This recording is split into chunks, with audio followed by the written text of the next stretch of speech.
días a todos y a todas. Bienvenidos a la cabaña en una ocasión más. Y hoy estoy aquí con vosotros para hablar de una de las figuras más relevantes de la música del siglo XX y cuyo legado pues sigue hoy día, 30 años después de su muerte, suscitando reacciones encontradas entre distintos sectores. Esta figura no es otra que la del compositor americano John Cage, que como gran parte de sus artistas que en distintos momentos han sido tildados de radicales o revolucionarios, pues bueno, es una figura controvertida que por un lado ha hecho que gran número de personas se dediquen de manera prácticamente exclusiva a explorar su obra y por otro, reacciones muy viscerales en su contra que han llevado a decir pues, que es poco más que una especie de payaso dadaísta, ¿no? O algo así. Y en este sentido, cabe decir que la principal crítica que se ha dirigido hacia Cage y que a lo largo del tiempo pues, se ha convertido en una especie de mantra, ¿no? Es que Cage pues, realmente era más una especie de filósofo, digamos, que un compositor, y que su idea, al fin y al cabo, era más interesante que las obras que compuso en vida. Y claro, teniendo en cuenta que Cage pues, tuvo una trayectoria de más de 60 años en la que compuso pues, más de 300 obras realmente, pues creo que resulta un poco atrevido, ¿no? Realizar este tipo de afirmaciones, sobre todo si uno no se ha tomado realmente la molestia de conocer y estudiar su obra con cierta profundidad. Es cierto que los intereses de Cage, bueno, pues no se limitan a la música, sino que también pues, nos dejó una serie de obras de carácter visual y textual, como por ejemplo Silence, Silencio, que es un libro que podéis encontrar, está traducido al español y me parece una obra pues realmente vital, ¿no? En muchos sentidos. Pero en cualquier caso, a la hora de hablar de Cage, yo creo que hay que ir fundamentalmente a la música, ¿no? Y ver qué es lo que ésta puede ofrecernos, que en realidad considero que es mucho, ¿no? Y por eso precisamente he decidido hacer este vídeo para que podáis conocerlo un poco mejor. Bien, vamos a comenzar realizando una breve genealogía del punto de partida desde el que Cage pues, articula muchas de sus concepciones. En este sentido creo que se pueden citar brevemente algunas fuentes que considero bastante relevantes. La primera de ellas es Henry David Thoreau, que posiblemente ya sabéis que era un pensador trascendentalista del siglo XIX y que junto con su amigo y mentor Ralph Waldo Emerson, pues fue quizás el primero que intentó construir un pensamiento singularmente americano, ¿no? Abordando temas como, por ejemplo, la relación con el mundo natural, la autosuficiencia, la desobediencia civil, etcétera, etcétera. Concretamente, a Cage lo que más le interesa de Thoreau son sus diarios, ¿no? De los que dice que, bueno, que sacó pues, prácticamente todas las ideas que le hubiesen valido la pena, y en los que Thoreau propone de manera específica la construcción de un nuevo tipo de atención que vaya más allá de los prejuicios recibidos y de los condicionamientos que nos vienen impuestos un poco por la cultura y que, bueno, en definitiva, seamos capaces de enfocarnos en las cosas y en los procesos del mundo en sí mismos, ¿no? Y este trabajo específico sobre los procesos atencionales, pues conecta también con la otra gran influencia que Cage tuvo durante su vida, que fue el budismo zen. Sin detenernos tampoco mucho, simplemente quiero apuntar que el zen pues, se concibe fundamentalmente como un camino, ¿no? A través del cual entender que en última instancia lo que existe en el mundo pues, es una coimplicación entre los distintos elementos que lo habitan, que también hay un devenir constante de la realidad y un flujo generativo que es inherente a la vida, ¿no? Y también es importante decir que esta comprensión pues no se consigue a través de una intelectualidad demasiado desarrollada, ni de una reflexión de un carácter muy formal, sino más bien de una manera intuitiva, ¿no? Y que ante todo lo que implica es una disciplina, ¿de acuerdo?, que nos permita un poco acallar esas voces que de manera constante resuenan en nuestra cabeza y que, bueno, que son un poco producto de nuestro hábito, de nuestro pasado, de nuestra memoria, etcétera, etcétera. Entonces, de acuerdo al Zen, si nosotros somos capaces un poco de poner esto a un lado, pues podremos percibir realmente la vibración del mundo y de sus fenómenos de una manera de una manera más clara. En última instancia, otra influencia que me parece muy importante, aunque quizás es un poco menos convencional, son los hongos. Y claro, esto os parecerá curioso, pero es que realmente John Cage pues, fue un gran aficionado a la micología, ¿no? Al estudio de los hongos. Y de hecho pues, fue el fundador de la Asociación Micológica de Nueva York y durante toda su vida pues, se dedicó de manera bastante apasionada, ¿no? A la búsqueda de este tipo de organismos en distintos ecosistemas y en distintos bosques, ¿no?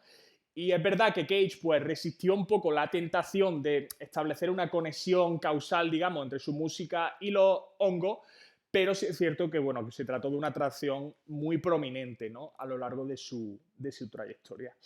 Y bueno, si sintetizamos un poco toda esta influencia, yo creo que llegamos a una idea que para Cage fue absolutamente fundamental, central, ¿no? En su pensamiento y en su práctica, que era esta idea de imitar a la naturaleza, que el arte tenía que imitar a la naturaleza en su manera de operar. Y obviamente aquí no estamos hablando de una simple mímesis, ¿no? Como de aquella persona que pinta paisajes o pinta arbolitos, ¿no? Una representación de la naturaleza, sino realmente de incorporar aquellos procesos creativos, ¿no? Que tienen lugar en ella y que tienen que ver pues, con la variación, con el cambio, con este tipo de conceptos, la proliferación, etcétera, etcétera.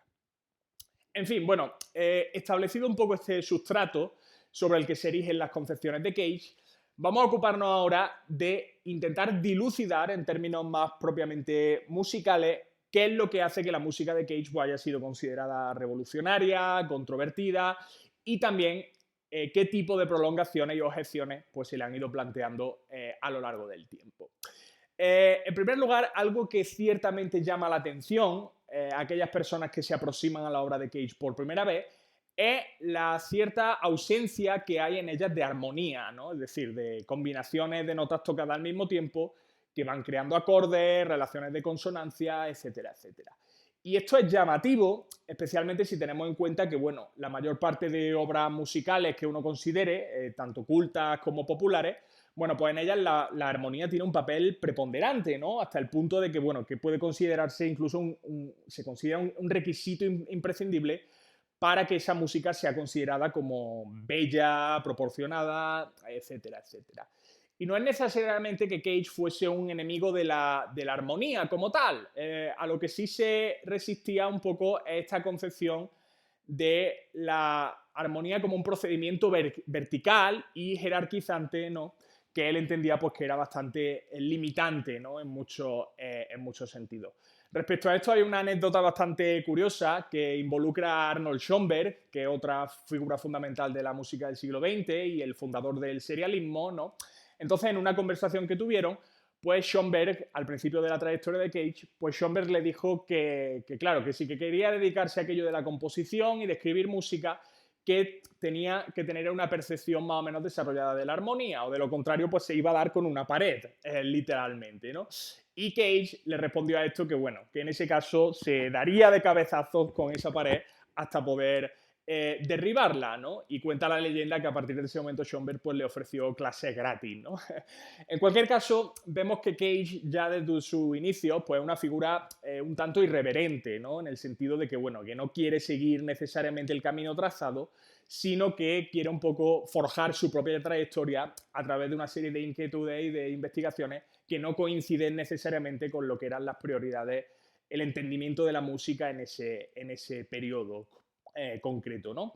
Y esto se puede ver en muchas de sus composiciones iniciales, que son composiciones para percusión, ¿no? Y por tanto no hay nota como tal, sino lo que hay es una combinación y una configuración pues, de distintos sonidos de esta naturaleza.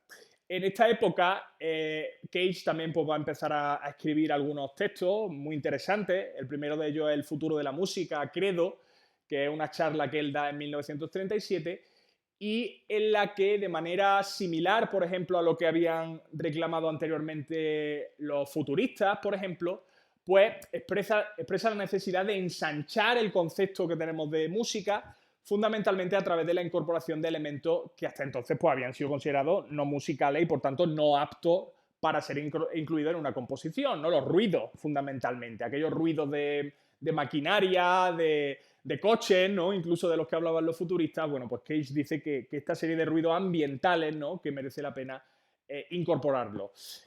También es destacable que desde muy temprano, pues Cage empieza ya a experimentar con determinados formatos y determinados elementos tecnológicos, ¿no? Que van apareciendo. Por ejemplo, la radio, los tocadiscos, la cinta magnética, etcétera, etcétera. Que lo que le permiten, pues, conseguir distintos grados de manipulación del sonido. Y obviamente ya sabemos que la historia de la música electrónica, propiamente, ¿no? Pues se va a basar en gran medida en este tipo de investigaciones, y Cage, en este sentido, pues se muestra claramente como un pionero, ¿no? en este campo. Otra de las técnicas por las que Cage ha pasado un poco a la posteridad es el piano preparado, ¿no? Que fue algo originalmente apuntado por Henry Cowell, que era otro compositor americano y también su mentor, pero que sería desarrollada de manera más sistemática posteriormente por el propio Cage. Y el piano preparado, bueno, consiste fundamentalmente en acceder al interior del instrumento, ¿no? Que como ya sabemos, pues tiene una serie de cuerdas que al fin y al cabo son las que producen el sonido, y de introducir en él, pues, una serie de objetos, ¿no? Por ejemplo, ¿qué digo yo? Tornillo, ¿no? Canica, cubertería, incluso, ¿no? Con el fin de crear una variación sustancial en el sonido y sobre todo de acentuar su carácter percusivo, ¿no?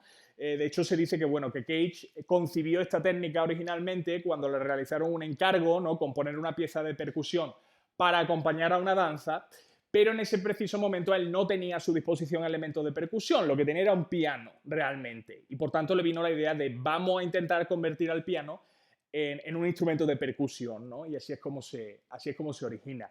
Es destacable también que el resultado de estas composiciones, por ejemplo, Sonata e Interludios, que es la más representativa, la más conocida de ellas, recuerda en gran medida tradiciones de percusión, orquestas de percusión realmente, como son, por ejemplo, el gamelan indonesio, que quizá algunos conoceréis, y que ciertamente pues, ya había inspirado a muchos músicos desde que este había sido mostrado a Occidente por primera vez en la Exposición Universal de París en 1889.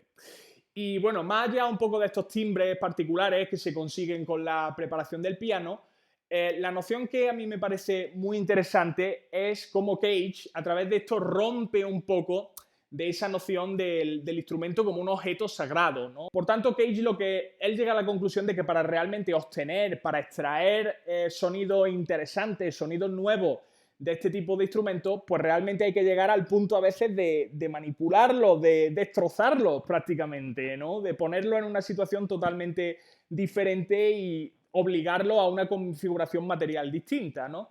Y esto es algo que va a ser muy influyente, sobre todo en sucesivas generaciones de músicos, tanto en el ámbito de la composición como, por ejemplo, en el ámbito de la improvisación libre, ¿no? Que se va a desarrollar sobre todo a partir de los años 60, y en la que los músicos pues, van a empezar a preparar sus instrumentos, ¿no? Para realmente pues, llevar su lenguaje, el lenguaje propio de estos instrumentos más allá, ¿no? Otro elemento que quizás sea probablemente el más controvertido, y esto es decir bastante, de la trayectoria de Cage, es la utilización de operaciones aleatorias para realizar sus composiciones.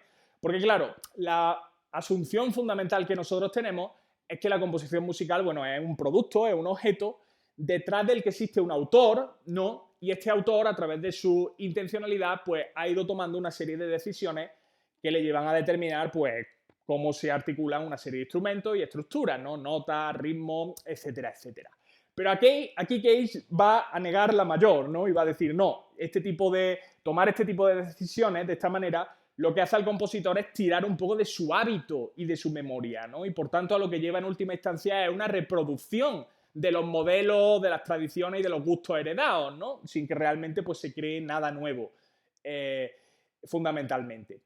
Entonces, un poco para circunvenir esto que él percibe como limitaciones, pues él va a recurrir a procedimientos como, por ejemplo, y a textos como el I Ching, por ejemplo, que es el libro de los cambios, es un texto milenario de la tradición china que se utilizaba originalmente para la adivinación, ¿no? A través de una serie de símbolos, de hexagramas, etcétera, etcétera. Y lo que Cage va a hacer es utilizar el I Ching precisamente para seleccionar de manera aleatoria pues, una serie de variables que él va a disponer, ¿no? Y claro, esta concepción de la música como una falta de decisión, como algo aleatorio, pues obviamente ha sido criticada, ¿no? Estoy pensando, por ejemplo, en el caso del artista sonoro Francisco López, cuyo nombre precisamente salió a colación en la última entrevista que tuvimos con Andrew Weathers, ¿no? Y que dice que, bueno, que esto de renunciar a tomar decisiones, pues es ya, en cierta medida, sería ya una decisión de por sí, ¿no? Y que Cage realmente lo que está haciendo, pues, es una maniobra evasiva, ¿no? Un poco más de carácter retórico, y que, bueno, Cage como que niega la figura del compositor, intenta desdibujarla, pero en el fondo lo que está haciendo es construir una liturgia procedimental, esto es lo que López dice, que al fin y al cabo pues sería tan conservadora como los modelos que está intentando criticar o reemplazar, ¿no? Y en este sentido pues Cage no sería realmente un revolucionario, sino que está haciendo pues una maniobra ahí de distracción, ¿no? Y claro, también hay que tener en cuenta que sí, que efectivamente Cage llega a decir en algunos de sus textos que su intención, bueno, que él quiere, porque aquí estamos con la cuestión de la intención, que él lo que quiere es eliminar, podemos decir, al ser humano de la ecuación. A él lo que le interesan son los sonidos en sí, no las intenciones, los sentimientos y este tipo de cosas, ¿no? Y esto ciertamente nos lleva a un debate muy contemporáneo, quizás sabéis ya por dónde voy, que es el tema precisamente de la inteligencia, de las llamadas inteligencias artificiales, ¿no? Y cómo, pues, muchas de ellas actualmente, pues, a través de determinados parámetros y algoritmos, pues son capaces de generar arte sin la necesidad de la intervención humana, ¿no? Esto es un debate que, como ya digo, está muy, muy presente actualmente y que, claro, pues a mucha gente le escandaliza aquello de pensar que, bueno, ¿cómo va a hacer una máquina arte? ¿Qué pasa entonces con nosotros? Nos han quitado aquí de la eh, nos han quitado aquí de la escena. Es un debate, ya digo, abierto y que, bueno, que tampoco me quiero detener mucho más. Podemos abordarlo en sesiones posteriores, pero bueno, ahí lo dejo un poco apuntado. Vemos, por tanto, cuál es la postura de Cage con respecto a la figura del compositor. Es decir, él lo que quiere un poco es disolverla y desdibujarla dentro de lo posible. Pero cabe preguntarse también cuál es su posición con respecto al intérprete, es decir, aquella persona que en última instancia pues, le compete tocar su obra, ¿no? Porque claro, la composición concretamente pues siempre se ha entendido como una escritura, ¿no? La escritura de una partitura, ya tenéis la mente, ¿no? Pentagramas, notas, etcétera, etcétera, que se le entrega al músico para que efectivamente la interprete. Y ante todo lo que se considera es que debe existir una relación de fidelidad, no entre esa interpretación y la partitura de la que surge. Pero de nuevo Cage pues, va a ir un poco a la contraria y va a enfatizar sobre todo el hecho de que sus procesos composicionales no se ocupan realmente de la creación de esto, de textos que sean estables y unívocos, digamos, sino que es lo que quiere generalmente son acontecimientos musicales, ¿no? Y esto obviamente pues, requiere aproximaciones interpretativas y un papel activo por parte del intérprete, ¿no? El intérprete tiene que hacer un trabajo en ese sentido. Para esto Cage pues, va a recurrir, por ejemplo, a la notación gráfica, ¿no? En vez de realmente hacer un pentagrama, pues va a hacer un dibujo, ¿no? Como una especie de diagrama que está construido de manera que pueda facilitar distintas interpretaciones por parte de los distintos músicos, es decir, de introducir un componente de indeterminación. Esta palabra es clave en el vocabulario de Cage. De todas formas, esta indeterminación, o sea, no supone obviamente que el músico haga lo que le dé la gana. De hecho, Cage pues era bastante, en cierta medida, era bastante contrario a la improvisación, ¿no? Precisamente porque decía que, claro, al improvisar, el músico pues básicamente lo que estaba confiando era en su hábito y en sus gustos y en su memoria y que por tanto pues simplemente estaba repitiendo un poco lo que ya había hecho anteriormente, ¿no? Y por tanto esta indeterminación ya digo que requiere ciertamente pues disciplina y dedicación, ¿no? Y requiere pues un esfuerzo para entender cuál es la situación sonora que se está proponiendo de manera específica. Y esto obviamente también está relacionado con la concepción que Cage tiene de la escucha, ¿no? Incluso ya si nos vamos al posible receptor, no ya al compositor o al intérprete, sino al que está escuchando realmente esas piezas, pues aquí obviamente se requiere un componente activo en la escucha, ¿no? Uno no puede ser simplemente receptor, el que está ahí parado y escuchando y esperando que le lleguen las notas y que le lleguen los sonidos para decir qué bien, qué bonito, sino que realmente se requiere un esfuerzo, ¿no? Un esfuerzo por ver qué es realmente lo que está ocurriendo a nivel sonoro y también para construir nuestro gusto de manera permanente. Es decir, nosotros va a haber a lo largo de nuestra trayectoria pues cosas con los sonidos y piezas con las que nos vamos a encontrar y que nos van a resultar chocantes y desagradables a veces incluso, pero esto para Cage pues sin duda es necesario realmente para la construcción del gusto, ¿no? Porque si no, es lo que digo, nos vamos a mantener ahí en un estado de homeostasis permanente en el que vamos a estar regresando de manera continua a lo que supuestamente nos gusta, ¿no? Por tanto, esto es algo que Cage quiere conjurar por todos los medios posibles. Y esto también, claro, esto al fin y al cabo, porque otra dimensión esencial en la producción de Cage, a la que a veces no se ha prestado la atención adecuada, creo yo, es la dimensión política que esta tiene. Y muchas veces esto se ha pasado por alto precisamente por esta imagen de payasete que muchas veces que ya comentaba que se ha promovido desde determinados sectores y la cual pues es bastante ridícula en sí misma. De hecho, en su escrito y en entrevistas también con distintos autores, Cage dice que a lo largo del tiempo sus preocupaciones se han vuelto cada vez más sociales, ¿no? Y esta preocupación social, sobre todo si la consideramos dentro de su ámbito, del ámbito de su competencia, porque Cage efectivamente no es un político, no es un activista, es un músico, es un creador, es un artista, parte de la concepción de que la música, a diferencia de otras artes que tienen una proyección más individual, la música es fundamentalmente una actividad social, ¿no? En la que involucra una serie de agentes, una serie de espacios que son públicos en muchos sentidos. Y claro, la idea de Cage es que a través de la música, pues realmente se pueden construir y se pueden prefigurar ciertos modelos de relación y ciertos modelos de comunicación que nos permitan concebir una sociedad pues más igualitaria, menos jerárquica, más policéntrica, no centrada en esos núcleos de poder. Y claro, esto también obviamente hay que tenerlo en cuenta dentro del contexto de que si Cage tiene algún tipo de alianza o afinidad política es con respecto al anarquismo, ¿no? De hecho, surgirán muchas figuras a lo largo de su obra. El propio Thoreau, por ejemplo, ya lo sabemos que no era un anarquista totalmente al uso, pero tenía ciertas tendencias que han sido posteriormente retomadas y consideradas dentro de este contexto. Emma Goldman, por ejemplo, que sea una autora más identificable dentro de esa tradición, etcétera, etcétera. Y esto también ha llevado pues, a que a Cage pues, se le considere en cierta medida pues, una especie de utopista, ¿no?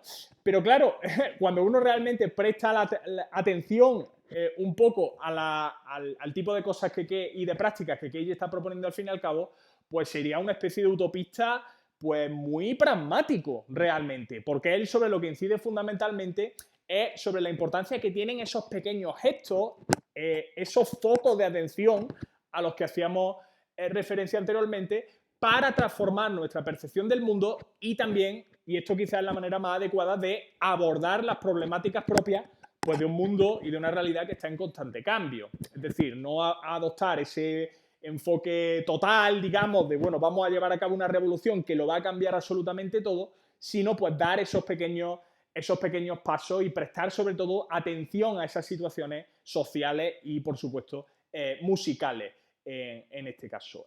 Si tenéis más interés en esta faceta en concreto, os voy a dejar un enlace a un artículo que tuve la suerte de escribir con respecto a esto, que se llama Violando reglas aún por inventar, en las que, hablo de Schoenberg, por ejemplo, hablo de Cage y de otras figuras que se vieron un poco influidas y teniendo en cuenta sobre todo esto, la relación entre música y modelos de organización social, podemos decir. Así que ahí os lo voy a dejar para que le echéis un ojo. Y bueno, el último aspecto que me gustaría mencionar es quizá la idea más importante que Cage nos dejó al fin y al cabo, ¿no? Y que de manera habitual pues se ilustra con un ejemplo que él repitió también de manera estratégica a lo largo de su obra y que es muy curioso y que merece la pena citar. Fue una especie de experimento que él llevó a cabo en la cámara anecoica de la Universidad de Harvard en 1951, una cámara pues realmente en la que no hay eco y por tanto cuando uno entra en ella pues debería haber una suerte de silencio absoluto, ¿no? No debería escucharse nada. Entonces Cage efectivamente entró a esta cámara anecoica y se vio muy sorprendido porque estando allí sí escuchó algo.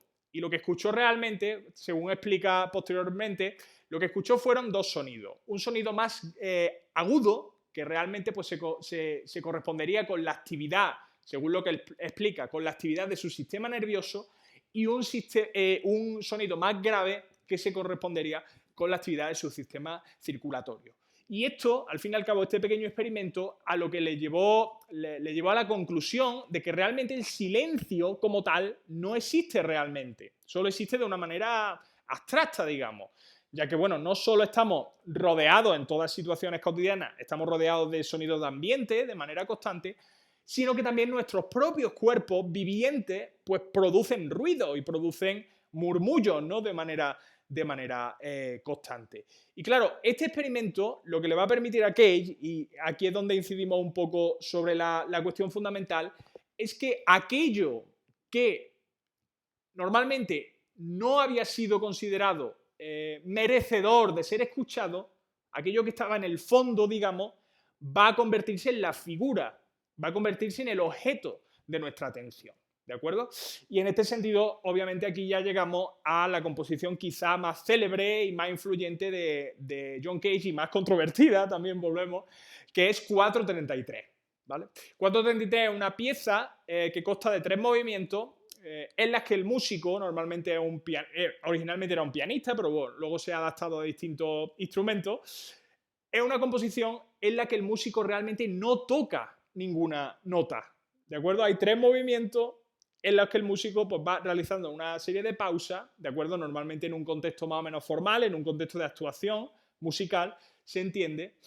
Y claro, él no toca nada y el público está allí un poco contemplando qué es lo que está pasando. Entonces, claro, ¿cuál es el propósito realmente de esta, si puede hablarse de propósito, cuál es el propósito de esta composición? Pues realmente que en estas condiciones un poco particulares y ritualizadas incluso de la actuación musical, invitar a la audiencia a escuchar de manera atenta los sonidos del lugar en el que se encuentran, como si fuesen música realmente, ¿de acuerdo?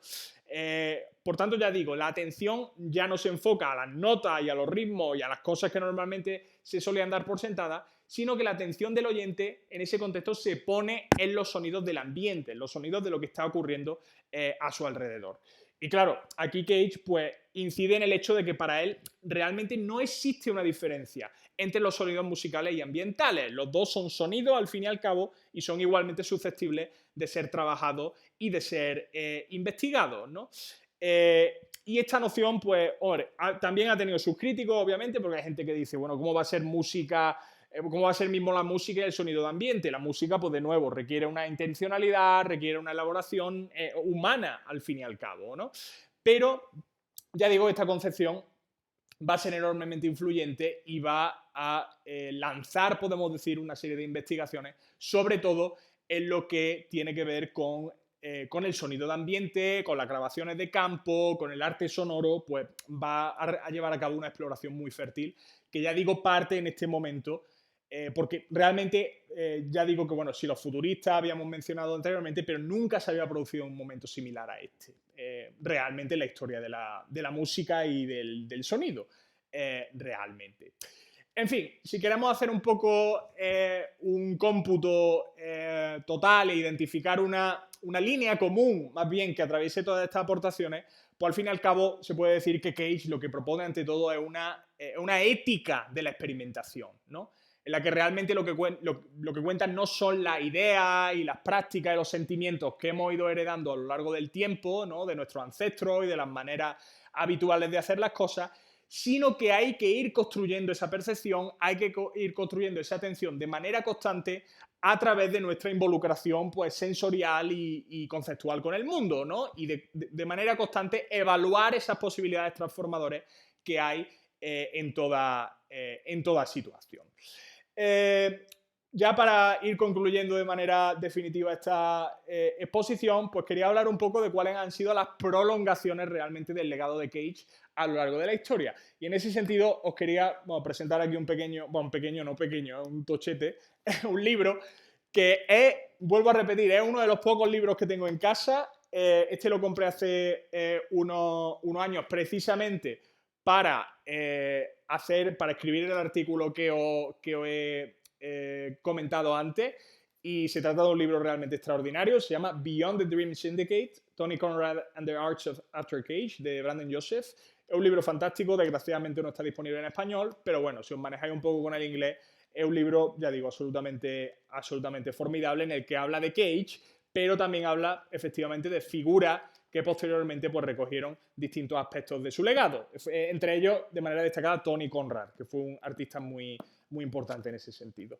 Entonces, claro, sobre todo en el Nueva York de los años 50 y de los años 60, Cage tuvo, que era donde él vivía, Cage tuvo una influencia muy destacada, ¿no? Porque él también empezó a dar clases en la escuela de investigaciones sociales de Nueva York, y a la que asistieron pues, muchas figuras que posteriormente pasaron a ser parte de movimientos como, por ejemplo, Fluxus, ¿no? De todos estos movimientos es quizá el más destacado, y son movimientos en los que forman parte pues, figuras como, por ejemplo, Tony Conrad, Lamonte Young, esa gran musa de los haters del arte, de todos esos canales de YouTube, que es Yoko Ono, precisamente, ¿no? Esto ya alguna gente va a ser, hombre, si es Yoko Ono, ¿de qué barbaridad estamos hablando? Pero bueno, hay que vivir con ello y hay que investigar un poquito las cosas antes de ponernos aquí a discutir quién es el peor artista de la historia, ¿no? Por ejemplo. Pero bueno, el caso, una nómina bastante amplia de artistas que a través de este movimiento se van a estudiar y van a trabajar las implicaciones del legado de Cage, y que ya digo que en este libro pues, se trata toda su historia de una manera muy particular. Y ya digo, no solo dentro del ámbito de la música, también en el ámbito de la poesía, el ámbito del cine, el ámbito de las artes visuales, una respuesta realmente interdisciplinar, digamos, a las cuestiones que había planteado Cage. Y otra prolongación, digamos, que me gustaría mencionar es el colectivo Wandelweiser. Wandelweiser es un sello y también es una red de artistas internacional, de compositores, que está extendida por prácticamente todo el globo, y que desde la muerte de Cage en el año 1992, pues se decidió a explorar de manera sistemática y de manera detenida, digamos, pues concepciones como lo que estábamos hablando antes, como el silencio, la existencia o la ausencia de silencio, la composición dentro de un contexto ambiental. Esto ha sido desarrollado pues, por autores como, por ejemplo, Michael Pissarro, que particularmente es es una de las figuras, uno de los compositores de referencia. Sigue vivo, por supuesto, y trabajando y sacando cosas realmente impresionantes. Antoine Beuger, Jürg Frey, Manfred Werder, o sea, esta serie de nombres. Yo creo que en el futuro haré también un vídeo dedicado a este colectivo, porque la verdad que ha trabajado de manera muy intensa a lo largo de estos años y con nociones que particularmente pues, me interesan mucho y que dan lugar en última instancia a obras que considero que tienen un enorme interés. En fin, pues os voy a dejar también en la descripción del vídeo una serie de recursos, ¿vale? Para que podáis informaros más acerca de la figura de Cage. Os voy a dejar un par de documentales, os voy a dejar algunos ejemplos de las notaciones gráficas que él utilizaba, y también una serie de 10 grabaciones recomendadas, ¿de acuerdo? 10 discos, al fin y al cabo, a través de los cuales pues acercaros un poco al legado de Cage y escuchar realmente, porque incido sobre esto de que las ideas de Cage son muy interesantes y tenían mucho que decir en ese sentido, pero a lo que hay que ir en última instancia hay que ir a los sonidos, ¿no? Y en mi caso, vamos, y creo que en el caso de mucha gente, sabemos que esos sonidos son de un interés y son de una potencia absolutamente impresionante. Así que nada, con eso vamos a terminar este vídeo. Espero que os haya resultado interesante y que os sirva un poco para entrar en contacto con esta figura. Así que nada, vamos a dejarlo aquí, ¿de acuerdo? Un saludo a todos y nos veremos en la próxima.